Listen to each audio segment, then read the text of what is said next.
Welcome back into the GSMC Sports Podcast, as we're now just going to be giving some takeaways from last night's game between the Miami Dolphins and the Buffalo Bills. Now, obviously, again, addressed it at the top of the show, the Tua injury is tragic and, all thoughts are out to him. But that being said, it did sort of overshadow what was a pretty impressive performance, all things considered, from the Buffalo Bills. And I just want to dive into that a little bit. And, again, injuries were sort of the story of the night with Tua, but the Bills as well, who are already dealing with so much turnover on that defensive side of the ball, especially, but on the roster as a whole.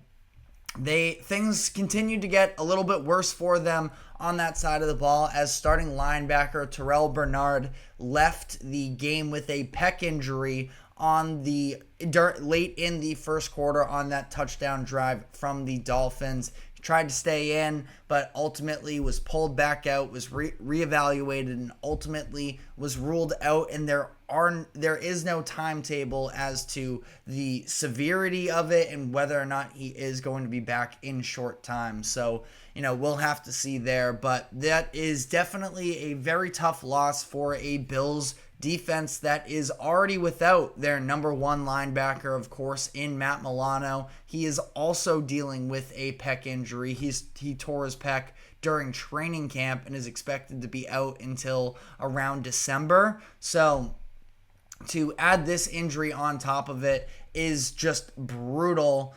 It is a brutal blow for them in general, that, you're going to hope that Bernard isn't out all too long. But at least on the bright side, you did see some promise from specifically Dorian Williams, who was a third round pick for them in 2023 out of Tulane. He had 10 tackles in this game, looked pretty explosive, came up with a big tackle on 3rd and short to force Miami into ultimately turning the ball over on downs. So great sign there from a young player that they would love to have emerge for them. Balin Spector, a little bit of a shaky start on that first drive, but definitely looked more comfortable as the game went on there. So that's a huge plus for them. In that front seven, you also saw, we had mentioned headed into the show yesterday that Ed Oliver was very quiet for them in week 1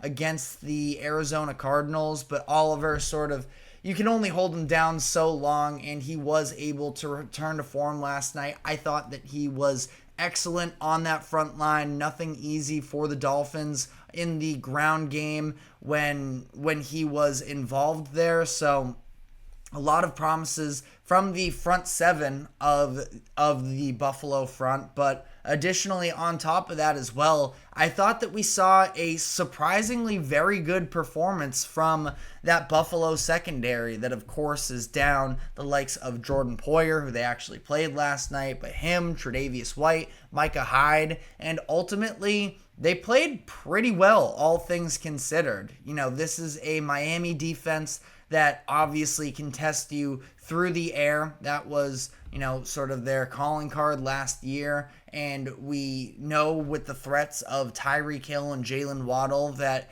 you're never going to have an easy time necessarily facing off against this type of an offense, but ultimately they kept everything in front of them, and they were able to sort of limit any sort of downhill passing attack for Miami.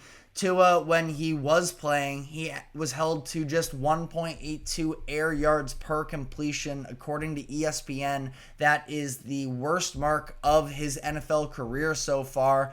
All but 2 of his completions were within 7 yards of the line of scrimmage. When you saw him trying to push the ball downfield, the Bills were sort of everywhere. And there was definitely a factor there as well that Tua wasn't on the same page with his receivers. 2 interceptions, one throwing them to Grant Dubose and one throwing to Robbie Chosen, or Robbie Anderson, probably more well known by. But, I thought that was a pretty good job from the Bills defense to, again, just keep everything in front of them and sort of force the Dolphins to try and nickel and dime their way up the field. And ultimately, I mean, I thought that they moved the ball fine, all things considered, but definitely not a typical Miami Dolphins performance. Definitely not what I was anticipating heading into this game. And now you look specifically, I want to give some credit as well to Christian Benford, who really had the first quarter of his life in this game, where he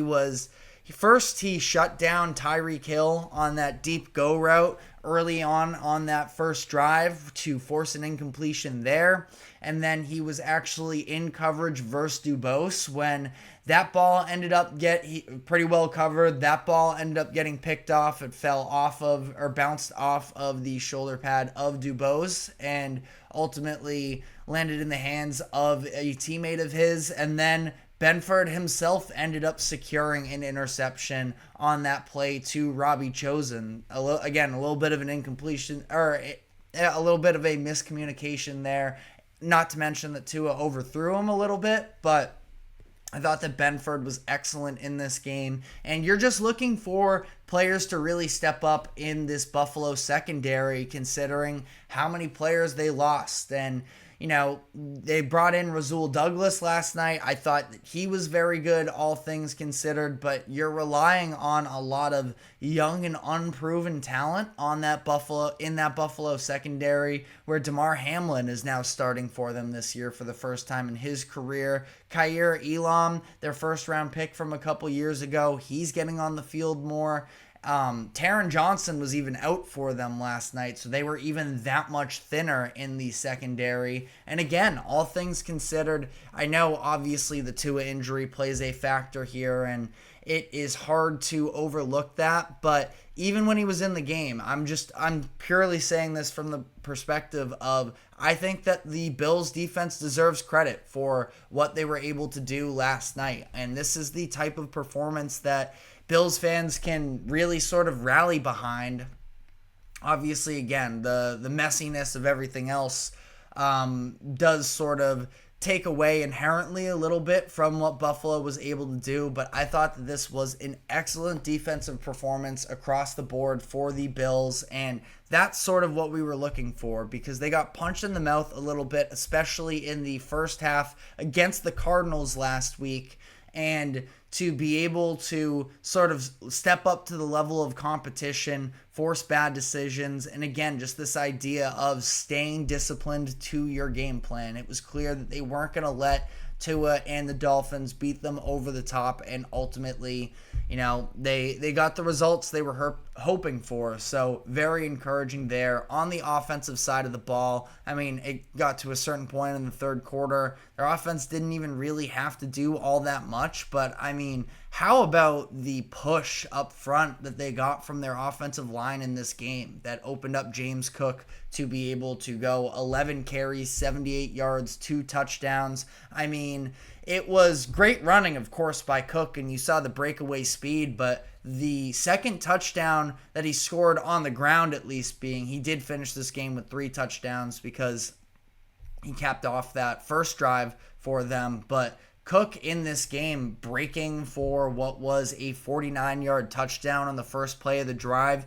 You got the offensive line mauling Miami on the front line. The Dolphins defense probably is a little bit of a concern there. I feel like we haven't seen Jalen Ramsey, be consistent yet up to this point. Thought it was an interesting move for them when they decided to hand him out a contract extension headed into the season. He hasn't necessarily been at his finest, and I just haven't been super encouraged, all things considered, from this Miami defense. Now, we'll see. This is obviously a very tough offense to face off against as well in the Bills, but to lose not even, and again, obviously the Tua injury, but to have their defense be so susceptible, and that was without Josh Allen ever really having to go into that mode. The scramble that he had on 3rd and long where he rolled out and he was able to hit Ty Johnson down the field that set them up on the goal line. Now that was obviously very impressive, but this was a little bit of an inhibited Josh Allen. He did come into this game with the glove on his left hand that he ended up injuring on one of his touchdown runs against Arizona in week 1, and really it was not noticeable whatsoever. And that's in large part, I think, due to the fact that the run game was just going so well for the Bills that they never even really had to press the emergency Josh Allen button. But let me know what your thoughts are in the comments section. Obviously, for the Dolphins, their concerns go a lot larger scale than whether or not their defense didn't look good in one particular game. The Dolphins aren't a team. I thought that they were going to see a little bit of regression this year anyways, and it's going to be really tough to, of course, overcome the Tua injury. We still don't have any updates on what the timeline is there yet. We probably won't for weeks now. I would imagine that they're going to slow play this as much as possible. So, I mean, a great win for the Bills. Obviously, the Dolphins, not too many takeaways in terms of their roster performance as well. I was just more so really impressed with what Buffalo was able to come out and perform with. And, you know, a lot of people were writing them off after all of the losses that they suffered in the offseason. And now here they are, 2-0. Couldn't really ask for a better start. Obviously, you know, their defense got ran up and down a little bit in the beginning of that Arizona game, but they locked down in the second half. They carried that momentum into this game against Miami, and I think that they are definitely, you know, trending in the right direction. And again, the injuries, we'll see how long Terrell Bernard is out, but ultimately speaking here, I mean, this is probably the worst that we're going to see them in theory, specifically on that defensive side of the ball. The chemistry is only going to continue to develop over time. The broadcast mentioned last night that there was only one wide receiver on the Bills that had ever even caught a pass from Josh Allen prior to this season, and that was Khalil Shakir. So I think we are going to continue to see improved development within the Bills internally, and we'll see what types of repercussions that has on the rest of the league, because, you know, Josh Allen and this Bills team just refuses to quit. But let me know what your thoughts are in the comment section. We're now going to be looking ahead to the remainder of the Week 2 action, and I'm going to be talking about which 0-1 teams in the NFL are under the most pressure to bounce back in week 2. So we're going to be diving into that. But first, we're going to be taking a quick break. Do not go anywhere. We will be right back.